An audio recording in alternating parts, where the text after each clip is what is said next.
Hey everyone, Dr. G again, and just wanted to take a couple minutes and show you what Moodle is like. You know how every time you go to a new school, they give you a tour around the cafeteria, the library, your classrooms, your locker, and you may easily forget that the next time you go into school, but at least it's helpful to have some idea of where things are when you get started. That's kind of the purpose of this video. It's a tour of your new learning environment for this year. When you log back in later on, you may get lost, but you can find it, come back to this video, watch again, and hopefully this will help you out. So when you log in, you will go to expated.org, see this very boring blank page, click on login, and let's see, use your login stuff. Now, what you'll see right away when you log in is the dashboard. The dashboard will be unique to each of you. It'll show you which classes you're involved with, and that's pretty much it. It'll show you the things that you need to see for your work. So as you go down, you'll see a list of assignments that are coming up. Actually, I'm going to switch over here, and I'm in the administrator role right now. This will show you what a student sees. So you don't have that option, but for your dashboard, so it'll show you your most recent courses, again, the assignments coming up, the calendar of events for the year, and you'll see the ones that are specific for your classes. Over here on the right side, you'll see a little caret for the caret menu. If you do that, you'll see any other users that are logged in right now. And also, this is really helpful for finding the last work that you were working on. So if you were doing a project, and as you go through the year, you'll have lots of projects simultaneously. It's easy to forget now which class was that exactly, which assignment. Over here, the recently accessed items, you can see your recent history here. That's your dashboard. So that's the first thing you'll see when you log in. If you go over to home, you'll see a list of all the courses in the school, and some of these you can't access, others you can. You'll see the teachers. So that's the home thing. It's like a map of the entire school online, including things you can't access.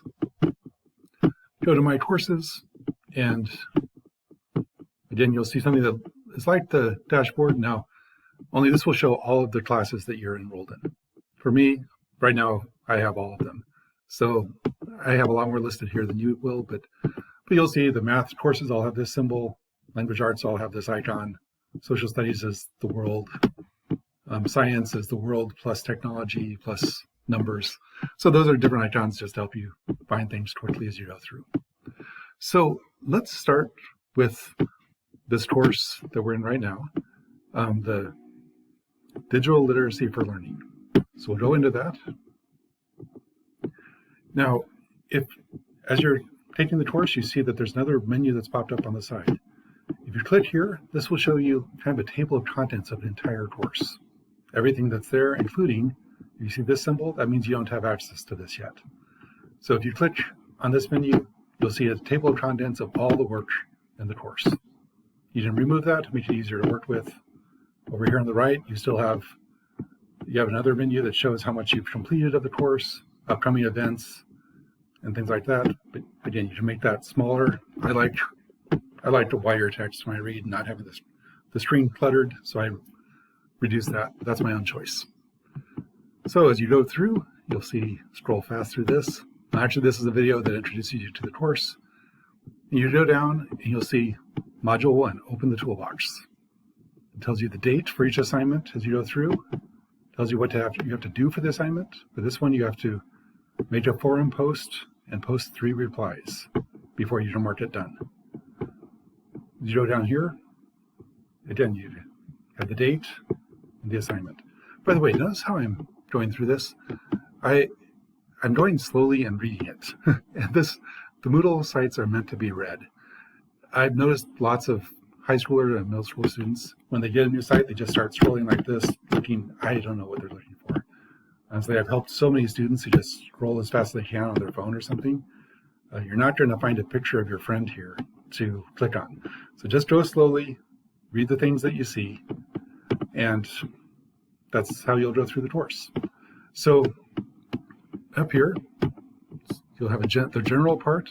You'll see over here on the menu, the general part includes announcements, an introduction like this, the announcements. Anytime there's news for the course, you'll see an announcement thing here. The checklist shows all the things you have to do for the course. Now, for some longer courses, this might not be set up at the beginning of the year, so your teacher might add to it. But in general, the more you do, you'll see a green bar come across here, and that shows that you're completing the course. It's just a way for you to manage your time, keep it going.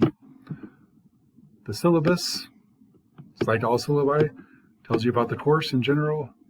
This, pay attention to the part on netiquette. Netiquette means how to be polite online. And really be careful with this, because online we often don't have your tone and your expressions to go on. So for netiquette, don't say anything in writing that you wouldn't say in person. Say exactly what you mean. Be extra positive. Communicate in a way that makes the other person want to have a productive conversation with you. And remember that you can never erase something that you post electronically.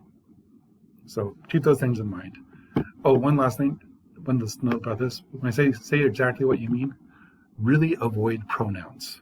If you say to someone in an online conversation, oh yeah, I disagree with them about that, you're not in a live conversation, and all of your meaning might get lost with the words them and that. So be precise, work on using your nouns, not your pronouns. So let's go to the first module. Open the toolbox. So for every module, or in most of your classes at least, there will be an introduction that tells you what it's about, and then assignments. Now, a note about this. So this says forum here. This says assignment here. In normal speech, your teachers will probably use the word assignment for both of them, but they are different. A forum is where you have a discussion with other students, and everyone in the forum can see your work. So anything you write in a forum, all your classmates can read. An assignment means only the teacher gets to see it. So often you'll have a forum for an online discussion about a topic, then you turn in your research paper. And your research paper would be in the assignment category. But they're probably both graded. So the fact that the forum doesn't say assignment, it still is probably graded. It's just group work, not an individual project. Assignments, only the teacher sees it. So let's look at this first forum. Explore the Moodle tool room. Okay, it tells you have to go through, read through the assignment. If you see something in green like this, that's a hyperlink, so you can find out more about it. If you click on that topic, it says, watch this video demonstration. And you'll notice there's no video. By the time you see this, the video I'm making now will be in that space. So it says here, let's try out your skills by giving you a chance to participate in a forum. Click below to create a discussion and write a 250 to 300 word reply to this prompt. What would you like your teachers and friends to know about you so they can help you this year be better for you? Your prompt should include a picture of you that shows your face but is not an official school passport or passport photo. Your prompt should also include a link to your completed profile. Your profile is up here, profile, so you have to complete that too. And your link should look something like this. Okay, so let's go through that real quick. To add a discussion topic, you click there. Now, the first thing most students do, and this is kind of crazy, is they'll say something like, my reply. Okay, the general rule of life for writing and for speaking is don't say stuff we already know. We all know it's your reply, and when you post it, your name will be by it. So writing something like, my reply by Randall, that tells us nothing at all about what your post is about. Instead, give us a post that will make us want to read what you're writing. Use a sexy title, make it fun. So the topic was, what would you like your teachers and friends to know about you so that it help this year be better? What about a topic like this? If my subjects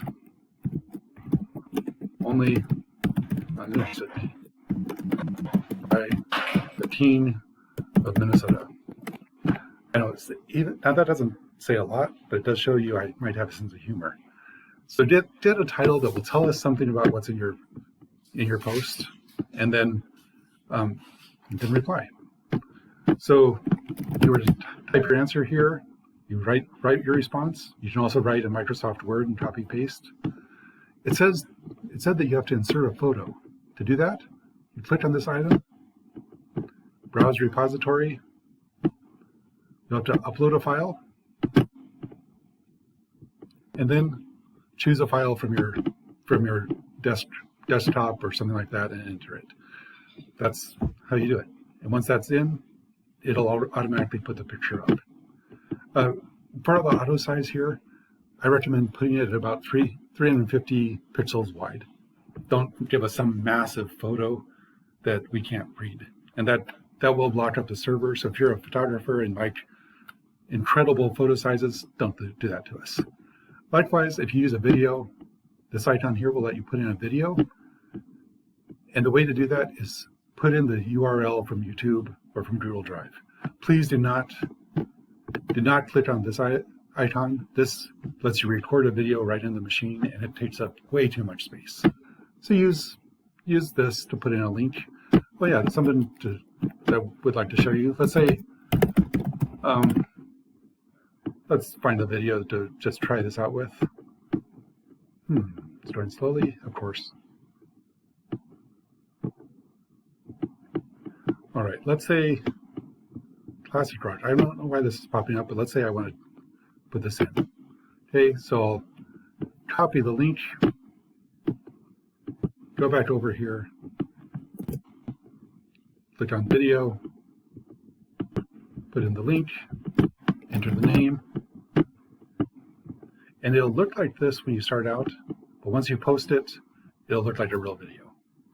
Also, if I want to instead put in a hyperlink, so here's the link. Now you could post it like that, but that looks ugly. So instead, type here's the link, highlight it, go over here to the link icon, post it there, and the link turns up as green, looks professional, neat, and it still works if you click on it. So that's how you do it. Now, when you post a form, you'll have a little time to edit it, but you'll see your post will appear there. Someone else can click on it and reply. Yeah, this is a great video. I have to watch it later on. So after they click it, they'd be able to reply at the bottom. So that's how that works. And the last thing, real quick to show you as you go through, is how to get to your grades. Up here at the top of your screen, you'll see grades. And when you click there, you won't see everyone's grades here. Instead, what you'll see is, you'll see a report that looks like, where is it? The user report. So you'll see a report that shows like this, that shows every assignment, your grade, the range. These are all graded non-satisfactory to outstanding, your percentage, all that cool stuff. And you'll even see the teacher's comments for your assignments if they put them here. So you can check your grades anytime as you go through. As soon as the teacher's graded, it'll appear there. And so you just work through the course. Follow the instructions, read slowly, don't just scroll fast, take your time, and I think you'll have fun. Hope this works, guys. Looking forward to working with you.